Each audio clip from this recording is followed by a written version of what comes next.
Infectivity is determined by, there is something called secondary attack rate. We have already seen virulence is tested by case fatality rate.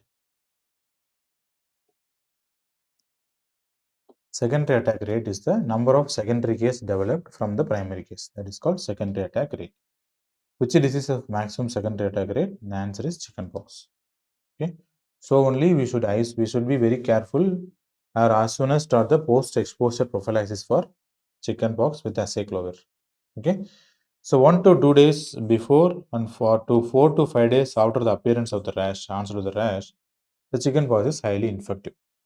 So 1 to 2 days. Suppose that the Wednesday the rash starts, from Sunday infectivity starts, and till the next Monday, next to Wednesday, the infectivity will be there. So around 10 days, the infectivity will be there.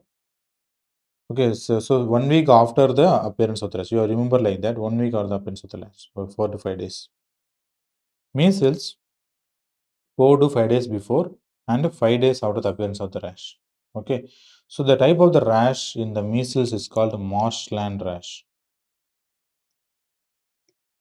Okay, so diphtheria, when is the period of infectivity? There is period of infectivity is there 14 to 28 days from the disease onset. That is a sort that kind of pseudomembrane formation. So 4 to 20 days of the disease onset. Poliomyelitis, now it is eradicated. Okay, even we eradicated 2015. We removed the 2015. Okay, September 2015. Polio 2 eradicated.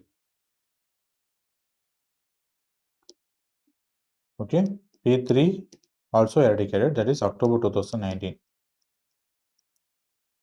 Okay.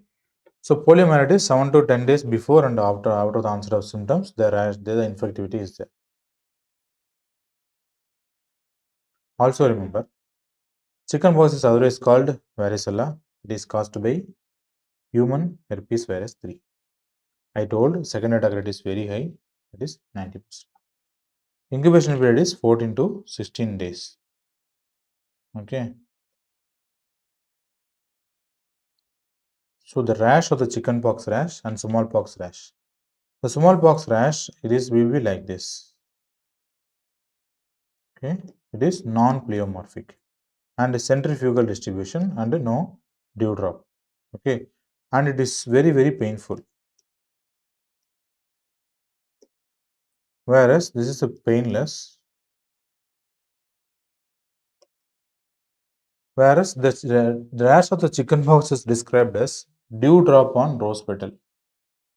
Okay, there will be dewdrop on the rose petal appearance. It will be there. It is centripetal distribution. It is centrifugal distribution. Pleomorphic rash, non-pleomorphic rash. Okay. So the most common late complication of chickenpox is otherwise called shingles. Shingles is caused by reactivation of the virus decades after the initial episode of chickenpox. Okay, that is after the initial episode of the childhood, the adults can develop shingles. Okay, so now they are saying to take chickenpox vaccine. Okay, for adults to prevent these shingles. That is the only way. Okay, so in case of any immunological alteration, these shingles can appear. And aspirin must not be given to the children with chickenpox. We all know there is a rice syndrome. The strain of the live adult chickenpox vaccine is called OKA strain. Chickenpox vaccine is available, but it will reduce the severity. It won't prevent the infection. It may prevent the disease. There are two spectrums are there: infection and disease. Infection means entry of the organism is called infection. The full-blown manifestation is called disease. So this is a kind of infection. So chickenpox vaccine will prevent disease, but not the infection. Okay, like how COVID vaccine works. It will not prevent. It may prevent the disease, but it may not prevent the infection.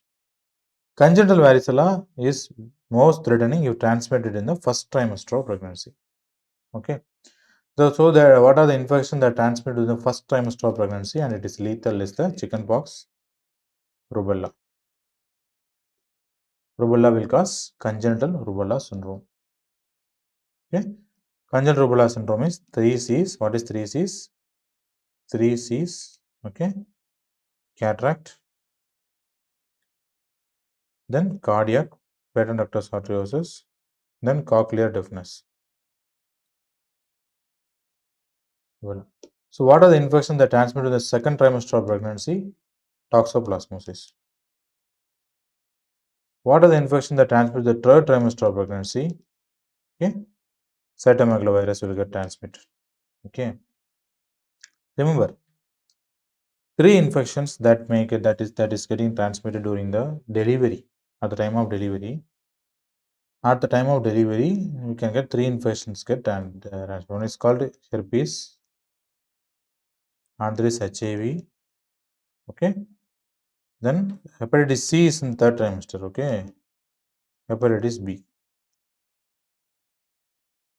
So these are the various infections during the various trimester of pregnancy.